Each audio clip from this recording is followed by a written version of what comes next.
শহরতলির শাহপরান এলাকার ভাটপাড়া কলোনির নিজ ঘরে পাওয়া যায় পেশায় রাজমিস্ত্রি সুমনের ঝুলন্ত লাশ। প্রাথমিকভাবে ঘরের দরজা ভেঙে সুমনের লাশ উদ্ধার করা হলেও তার পরিবারের দাবি তাকে হত্যা করা হয়েছে। সুমনের ভাইয়ের অভিযোগ, স্ত্রীর পরকীয়া প্রেমের বলি হয়েছেন সুমন। আমি তার বড় ভাই, আমার ক্লিয়ার হইতে পারে না যে ভাই ওলা সমস্যা। মানে আমি কিছু তার মুখটা কি বুঝতাম পারছি, তার কথাবার্তায় হেউটিয়া হয়েছে যে তার বউর নাকি FIR চলে। কারণ এরকম জিনিস লজ্জাজনক জিনিস বাইরের লোকে বাইরে কথা বলতে মানে লজ্জাজনকভাবে হয়। আসলে আমার ভাই যেহেতু জিটি করছে, তারা আমার বাইরে পরিকল্পিতভাবে হত্যা করছে। আমার বাইর মরার সময় যদি মানুষ আত্মহত্যাই করবে তাহলে তার পা কেন চেয়ারের উপরে দাঁড় করানো আছিল। অন্যদিকে সুমনের স্ত্রী বলছেন, নেশায় আসক্ত ছিলেন সুমন। নেশা করে তাকে মারধরও করতেন। স্বামী হারিয়ে 2 সন্তান নিয়ে চোখে রাজ্যের অন্ধকার দেখছেন তিনি। তাই নেশা করিয়া 2 দিন 3 দিন বড় লাগুম, তখন যদি আমি দেখা যায় তাই আমার অত্যাচার করইন, আমারে মারইন, ধরইন, গালাগালি হরইন, বকাবকি হরইন। এই ডরাইয়া মনে করেন আমি কালকে গিয়া ডরাইয়া তাই আমি ডাকছি। ডাকার পরে কোনো সারা শব্দ আমি পাইছি না। আমিও ওই হিসাবে বই দিছি হয় যে আমার জামাই তো এমনি নিশাযুক্ত থাকে, তো হয়তো নিশা খাইয়া কিবা হয়তো টালইয়া পড়ি তাকছে। এরকম যে হইব আমি তো কল্পনার বারও আমি এরকম ভাবছিলাম না।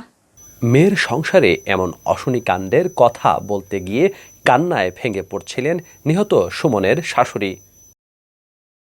তো হয়েছে তা আমি কইতে পারলাম না। তাই না আগর দিনে আইসইন, আইয়া ফুরি দিছইন, ফুরি তাই নিচ লাগিয়া। আর আগর দিনে আইয়া তাই ফুরি দিয়া গেছইন, সকালে 10টার দিকে কইছেন ফুরি অসুস্থ, ফুরিরে দিয়া গেছইন। বাদে আমার বইনে উঠিয়া কইছেন যে কাপড় কই ফুরি, কাপড় পরতনি লাগি। বাদে কইছেন উঠে আমি বিকালে লই আমি নিজেও কইতে পারলাম না। ওটা লাগি তো আমিও তো টেনশন। যে কলোনির ঘরে সুমনের মৃতদেহ পাওয়া গেছে তার পাশের প্রতিবেশীরাও বলছেন নানা কথা। মানুষ হিসাবে বালা আসলে কিন্তু নিশা মাতি এলাম বালা আসলে কিন্তু নিশা করে গঞ্জা খাইলে গন্ধ হয়, আমার লাগা গন্ধানি গন্ধ হয়। ঘটনা তো হইলো তারা জামাই বউ ঝগড়া লাগছে, তা না গার্জেন খোয়াইতো না, এরাও আইতো না, এরা দিত তো তারা কিলা দিলেবে তার উপরে ডিফেন্স করিয়া খুকা। এটা নারীরে কিলা দিলেবে একলা ডিফেন্স করিয়া। যেদিন এ আনিয়া ঘরের ভিতরে অত্যাচার মায়ের দৈর করে। এ ব্যাপারে সুষ্ঠু তদন্তের পরে বেরিয়ে আসবে মূল তথ্য। তবে প্রাথমিক তদন্তে মিলেছে আত্মহত্যার আলামত, এমনটাই জানালেন স্থানীয় শাহপরান থানার ওসি।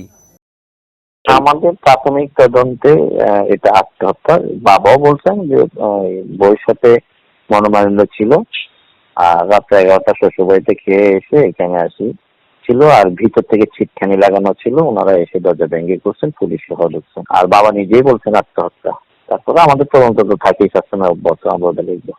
হাসান মোহাম্মদ শামীম, বাংলা ভিউ, সিলেট।